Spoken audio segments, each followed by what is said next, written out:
Hello and welcome, everyone. I'm Tom Bowley, Chief Market Strategist at earningsbeats.com, and this is Trading Places Live. It is Monday, July 6th, 2020, and I am pre-recording this Trading Places Live for Tuesday, July 7th. Futures are slightly higher for Tuesday after a very, very strong day on Monday. We'll see whether or not we can continue that momentum. As we look ahead for the agenda today, I will go over the daily market recap with you for Monday. Really good day. Go through all of the various indices and the sectors that benefited today. Then we'll get into the talking technically. I want to talk a little bit about consumer discretionary versus consumer staples and take a look at a couple of the couple of key areas, I think, within consumer discretionary that could make or break the group as it tries to break out on a relative basis to its consumer staple counterparts. Then we're going to get into turning point. I want to show you some stocks that maybe printed tops on Monday, at least kind of what I look at or look for as a short-term trader in terms of deciding when to capture profits. So we'll go through and take a look at a few of those charts. Stalking stocks. I actually wrote an article in my Trading Places blog maybe 2 or 3 weeks ago talking about 7 stocks that I was stalking. And so I've got those for you. I want to take a look at those, show you what happened there. We'll get into earnings spotlight, a few upcoming earnings reports we can take a look at, and then we will wrap up with 3 you must see. Just a few stocks that you're probably familiar with. One bullish, one bearish, and one questionable, I guess, at this point. But we'll wrap up the show with that. So let's go ahead and get started. First, before we get into the daily market recap, I do just want to point you to earningsbeats.com. I just finished doing a second half market outlook with our members. If you're interested and would like to find out a little bit more about it, you can go in, sign up for our trial. You can get a little bit more information by clicking here, and then it'll take you to this page that talks a little bit about the second half market outlook. But if you want to join, then once you're into the account, you can go into the webinar area under members, and you will see the recording. It was about 2.5 hours, very thorough look at what I see throughout the balance of 2020. So if you're interested, check out, we've got a $7 fully refundable 30-day trial. So you sign up for your $7, you'll get 30 days, and we will refund you the $7. So really no cost. You'll get it to go in and check out that webinar from earlier. We do have it time stamped. So if there's certain areas that you're interested in, like the dollar and commodities versus the major indices, whatever, you'll be able to zero right in on that part of the webinar.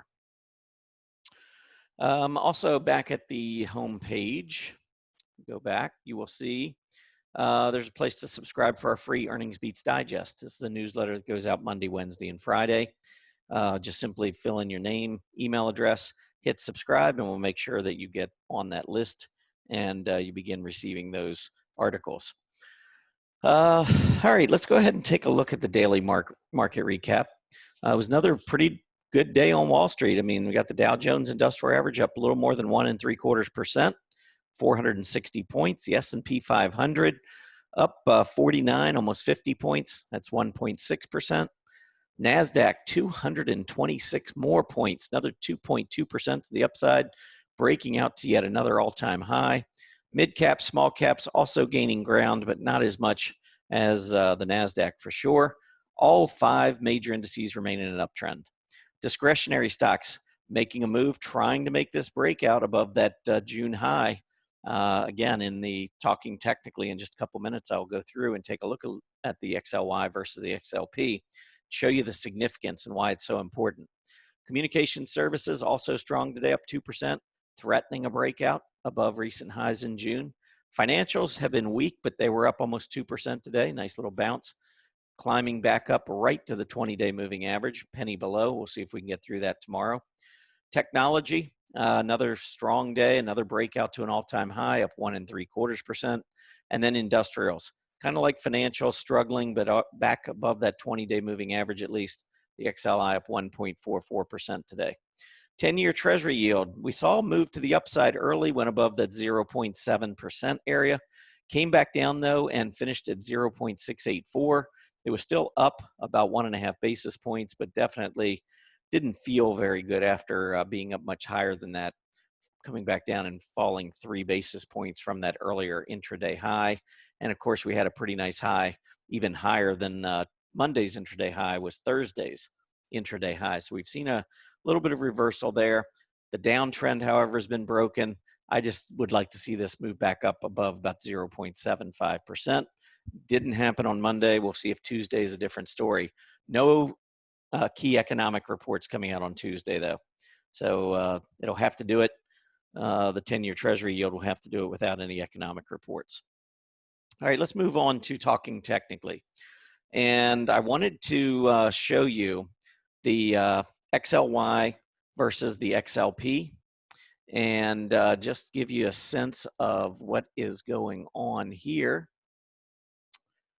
All right, so on this chart here, what I have in this top panel is just simply the price relative chart. So this is taking the XLY, dividing it by the XLP. The critical part of this is that the XLY is consumer discretionary stocks, which sell, these are companies that sell products that we want, whereas the XLP is comprised of consumer staples companies that sell the things we need. And when the XLY is outperforming the XLP, that tends to be a good sign about our economy. You know, when we're getting ready to go into a big bear market, not too many folks want to go out and buy autos or even, you know, go out to eat, to restaurants and so forth. And so just watching this, the relative strength of these companies within the XLY or discretionary area versus companies in the staples space can give us a lot of clues about the market. And if you notice, when we're moving higher on this ratio, like we were in 2012 and 2013, and again 2016, 2017, excuse me, into 2018, and then again just recently these last few months, when we're on the move higher, that typically coincides with very strong action in the S&P 500. So this advance, this relative advance, coincided with a 70% move higher in the S&P 500. Then this 2.5-year move coincided with 49.6% move in the S&P 500. And you can see these smaller moves, but when we get these big moves, that's generally a good sign for the market. And when you look down below here, this is a correlation coefficient, and it tells us basically what I was just looking at above, that when the XLY, XLP moves in a certain direction, the S&P 500 tends to move in that same direction, which results in this positive correlation. So it's really important to watch the XLY, and it's one of the reasons why I remain very bullish, because coming off of that March low, look at this. I mean, we're getting ready. We're on the verge of a major breakout in relative strength of the XLY versus the XLP. So we know that there are some key areas. Autos have been very strong. Broadline retail has been strong. Specialty retail has been strong. But then there are some other areas within consumer discretionary that we need to kind of keep an eye on and see, you know, if we can maybe, you know, get breakouts, relative breakouts, absolute breakouts, whatever. One of those groups I'm watching is home construction. So home construction late March began to outperform the S&P. This is a relative chart of home construction divided by the S&P 500. And down below, you've got the absolute chart on home construction. So if we can get back up through about that 960 area, close above the 960 area, we're at 920 right now. That would be a good first step. But on a relative basis, I want to see the relative strength continue to move up. And that's where we do have a little bit of, maybe a little bit of a pullback that we've been dealing with for about the last month, month and a half. So first step here for U.S. home construction, let's get that absolute breakout, and let's get the relative strength back up and through the early June high. That would be a very bullish development. You can see that the relative PPO has just turned positive. It's at 0.027. And so that moving up along with a breakout on a relative and absolute basis would be very strong action for home construction. So that's something to watch for in the coming days and weeks. The other group that I would be watching in this space is footwear.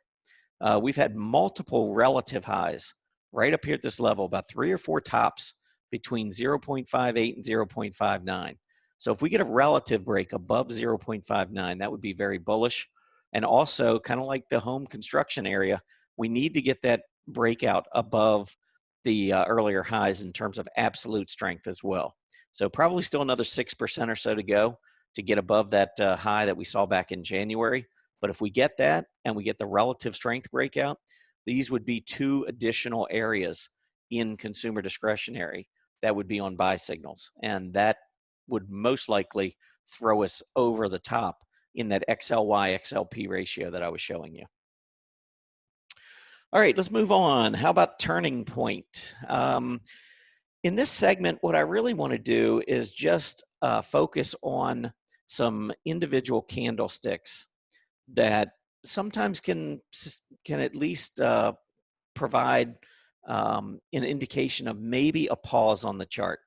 Now, I want to start here with Square, which is SQ. A couple things on this chart. First of all, you can see intraday we were as high as 128.36, but we came down to finish at 118.97, so it was almost $10 off that earlier high. You can see that huge reversal. That is a gravestone doji. So anytime you get a gravestone doji with the open and the close at the bottom with a long tail to the upside, that can be a pretty important reversing sign or a turning point on the chart, at least temporarily. And when it occurs on this kind of volume, that adds to the bearishness, short-term bearishness in my view. So I would be looking maybe for a reversal on Square. Maybe we'll go all the way back down to that 20-day, but I would be looking maybe around 107. If we get down to 107, which is the bottom of this real solid hollow candle on heavy volume, I think 107 would probably be close enough for me to the 20-day to at least be thinking about nibbling if it gets back down there. Now, that is the reversing candle I'm talking about. Now, if we go back, we can take a look at a couple of other times when we've seen long tails to the upside. Look at this back in April, second week of April. We got up to about the 50-day moving average, put that long tail in and closed back down. We never went back up above that high, and you can see we just kind of drifted for the next several trading days, maybe 7 or 8 trading days, before we finally started to move back up again. So as we went sideways, you can see we did get the 20-day test. So maybe that's what we're going to do. Maybe the 20-day comes up from underneath and we just go sideways. But that is definitely a sign that you want to be careful. And if you look at the last top here in March, the one before, you can see a couple of days where we had tails. They weren't nearly as bearish because we didn't close all the way back at the bottom, but we did leave those long tails off and at a major moving average. On the flip side, what you want to look for are these reversals where you come down and put a long tail to the downside and close back at the high. We did that back on May 27th, and you can see what happened after that. Next 5 or 6 trading days, we set new highs. And off of that low, or off of that close on that hammer, we actually went up another 15% or so in about 5 or 6 trading days. So here we've got the topping candle. I think we should be careful looking for a possible move to the downside. DAO, this is UDAO. Very similar looking move here with this gravestone doji. Long tail to the upside, got as high as 41.85, closed all the way back down at 37.81, and the volume was heavier than normal. So I wouldn't be surprised to see a little pullback, maybe down to that 20-day moving average. But as we go through these charts, you're going to see some similarities. Here on Zoom, really this is an upside down hammer. So instead of the body being at the top with a long tail marking support, instead we've got a long tail to the top with the body at the bottom, and that could mark a short-term top on Zoom video. Now, it's been kind of crazy trying to call any kind of a top on Zoom, but we did pick up in volume, closed near the low of the day, and I would not be surprised to see some weakness here in the short term on Zoom. Zscaler, ZS, check out this reversal. Now, this one really looks bearish to me because if we pull up the inspector button there, the high candle body back on June 19th was 114.80. We closed today at 114.78. So we were up to 121.46 with an absolute clear breakout on the stock, and we came back down and closed 2 pennies below that prior high candle body. I think that is a sign of possible top, and you can see the reversal occurred on increasing volume. So short term, I think we could have issues here on ZS. How about stamps.com? STMP. This one's not quite as bad in terms of closing back down at the low, but if we annotate this, to me, it came up and tested a key area and didn't go through. And so that makes me a little nervous in the short term. See these tops right here? And it looks like even on an intraday basis, this may have cleared both of those highs and then came back down and closed below it. I could also see a move up, inverse left shoulder, neckline, head, right side of the neckline. I could see an inverse right shoulder coming down here into the low to mid 180s. So yeah, I'm not really a fan here in the short term when I see something like this. I love the chart. And an inverse head and shoulder pattern, by the way, would be bullish. In fact, I'd be a buyer on this right shoulder, and a breakout above the 205 area on a closing basis would measure up another $40. So I like the stock, but I think maybe we get a pullback first. This will be worth watching. All right, how about QIWI?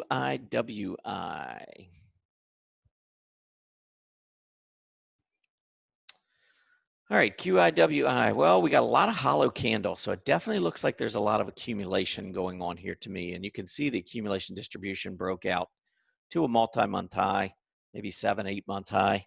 So it looks pretty good, but we did finish well off the earlier high. Volume was heavy. Be careful if we come back and close below 18. As long as we hold the breakout level, I'm okay, but I would just be careful if it does reverse there. VNet, 21 VNet group. I don't like that huge reversal. Look at the volume. That's a black candle with a long tail to the upside. We were up to 30.33, finished down at 26.37. That's a $4 reversal on heavy volume after a long move to the upside. I think the stock could have a pretty significant pullback. I would not be comfortable holding this one in the near term on the long side. Wix, WIX, another one. This one, more of a doji off of an uptrend, very strong accumulation distribution, but the volume again was strong. We did reverse quite a bit off that earlier high. Might just want to be a little careful here in the near term. We've been putting in higher lows for about 5 straight days, so maybe just keep a stop in below the prior low until this thing reverses. So you keep riding it on to the upside, but if it reverses, you get out. Okay, how about we do one more? How about JD.com? So JD.com did make the breakout. AD looks good. Nothing wrong here. I would just say that if we pull up JD on a regular chart, look at the PPO. So we got the price moving higher, PPO negative. We're on maybe an island. If we gap down tomorrow back below 62.5, that would be leaving that candle on an island with a negative divergence in play. That could signal pullback perhaps as far as the 50-day moving average. So might want to just be a little careful there with JD.com as well. All right, let's move out on to Stalking Stocks. Back on June 14th, so this was about 3 weeks ago, maybe a little more than 3 weeks ago, I wrote about 7 S&P 500 stocks that I'm stalking.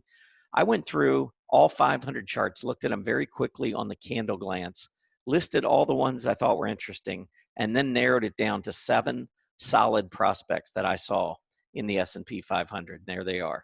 So the first one, AMD. Now this was the chart as I wrote about it back in June, middle of June. So let's pull up, I'm going to pull these charts up and so that you can see. But you can see the resistance. This went right down, and look at that long tail. We were just talking about the reversals. Look at that long tail at support printing that hammer, and AMD now has been up strongly since then. So this certainly worked out very well. Let's go on to the next one. CAG, looking at this key support down around 31.75. What has it done since? It's broken all the way back out, back above 35. So nice move to the upside, nice breakout there, nice volume increasing on that breakout. Next up, how about CLX? This one, looking to see if we either get a breakout or a pullback to support. What happens? 210 was the breakout level. We got that breakout. Look at the volume picking up here and pulled back, tested that breakout level, and then moved to new highs. Strong action here on CLX. Next up, FFIV. All right, so we're looking down here, maybe around 132 or so support. What did FFIV do? Well, it went right down to our 132 support, and it's back up to 140. So I think what this is showing is just making sure you do your homework, you stalk these stocks, find the key levels of support and resistance, and simply wait. Have some patience. Many times these stocks will come back to you. Don't chase. That's what the market makers want you to do. Next up, FTNT. Looking maybe at this 128 level. What happened here? Well, we did come back down. Long tail, 128, rallied back up, and it's been moving up since. Another very solid candidate. Lilly, down at the low 140s, saw some support down in here. I think it might have gone just below. Actually, one day went just below, and then look at the move right back up from the low 140s up into the mid to upper 160s. It's been a sweet ride on Lilly. And then finally, Vertex. So Vertex had really good support here around 264. If it did fall a little bit further to 250, those were the two key areas to watch. What did Vertex do? Bounced right off of that 264 level, all the way back up to 300 in very short order. Again, this is why it's so important when you're stalking these stocks to give them some room, give them, have some patience, allow them to come to you. It sets up for much better reward to risk trades. So those were the stocks that I was stalking, and as you can see, they all panned out pretty well. So now let's move on to earnings spotlight. And I want to take a look at a handful of stocks that will be reporting earnings coming up next week.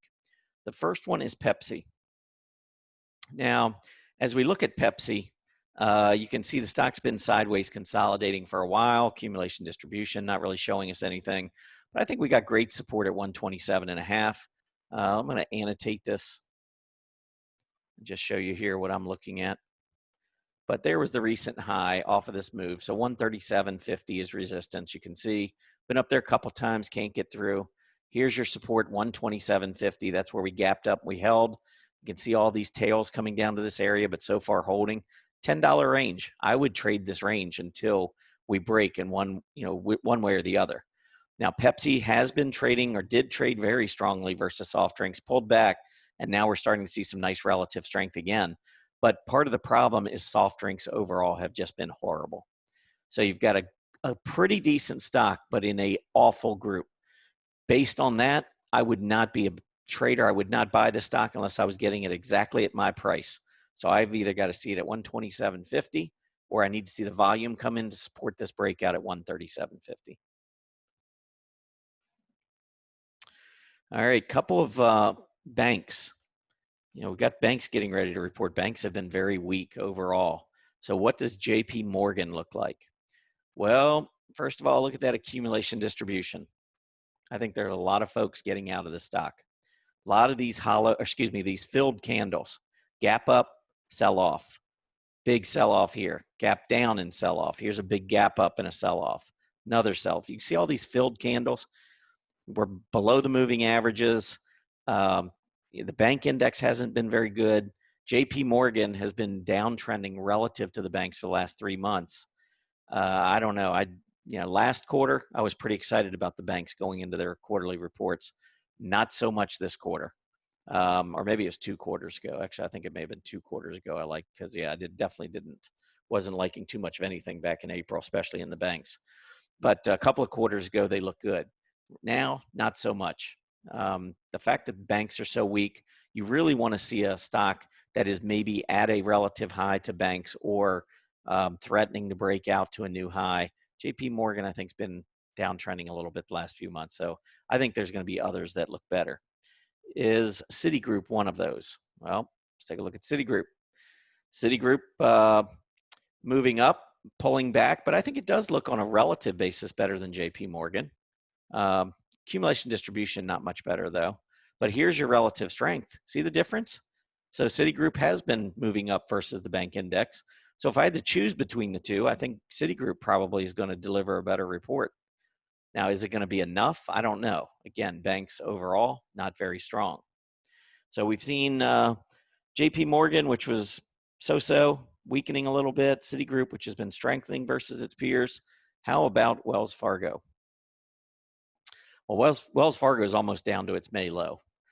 Accumulation distribution is horrible. Relative strength is horrible. And it's one of the worst banks and banks have been one of the worst industry groups. Really nothing to even talk about here. Wells Fargo, if I was thinking banks, this is definitely not the one I would be thinking about. Now, there is another smaller bank out there, FRC, that will be reporting the same day. And in early June, it actually went to a 52-week high, First Republic Bank of San Francisco. Now, it's pulled back like the overall market, but look at the relative strength. Now, this to me is the difference. You've got a bank stock that's been outperforming its peers for the most part for the last year. And so if I was going to be holding any of these stocks into earnings, I think it would be First Republic Bank. I think that there has been some accumulation. And even look at the accumulation distribution. In early June, we were at a 52-week high, completely different than all the others that we looked at. So that's how I view these charts when I go into earnings season. I really want to look at the relative strength and see if we can find the gems in the group. And I would say FRC, if there is a gem in banking, this could be one, maybe a silver lining here. We'll see. Okay, let's move on to wrap the show up with the three you must see. I'm going to start with FIVN. This is a software company. Software has been on fire. FIVN actually on a relative basis had been lagging, moving down a little bit, but it was consolidating. It just broke out recently. Software is breaking out. And so we're starting to see a little bit more relative strength here. I actually think FIVN, instead of some of the other software stocks that have been running for the last several weeks, this one actually consolidated, just making a breakout. You might want to consider switching from some of the other software stocks that you might own that have taken off, and maybe think about going into something like FIVN, which I think has a little bit less downside than some of the others. All right, next up, let's take a look at Walmart. Walmart has just not been doing much. We had the gap up here. I think that was earnings related. Couldn't make the breakout, though, on the open, and we've been moving lower ever since. Accumulation distribution, which was strong back in mid-April, has completely fallen apart. On a relative basis, you can see Walmart not doing well, its peer group not doing well. So this is a stock that I don't feel very comfortable with. You've got a lot of support right here at this 117.50 area. You don't want to lose that to the downside, so keep a close eye there. The last one I wanted to mention is NUS, which is New Skin Enterprises. This is one that, when I said at the top of the show, we had a good one, a bad one, and one I'm not so sure. Well, the good one was FIVN, or FIVN, FIVN. The one that I'd be careful with, bad one, was Walmart, WMT. And this is the one that I'm just not quite sure. I love that breakout. I love the volume that came in on Thursday. But then we gave it all back today. So NUS, I'm not sure. My gut feeling is that if it pulls back into the low 40s, maybe even down to this 20-day moving average, I'd be a buyer based on this huge volume breakout that we saw. So I think it could be setting up, but you still want to be a little careful here as it works its way maybe a little bit lower. All right, again, just want to mention to everybody, go to earningsbeats.com, sign up for our Earnings Beats Digest, and if you'd like to listen in to my 2.5-hour forecast for the balance of the year, just click here to learn more. Everybody have a great day. Good luck on Tuesday. Happy trading. Hey, Grayson Rose here with StockCharts. Thank you so much for watching. I hope you enjoyed that video. If you did, consider giving it a like down below, maybe leave us a comment, and if you're new to the channel, you can subscribe at the link up above. We're gonna bring you daily content from an incredible collection of technical analysts and financial experts.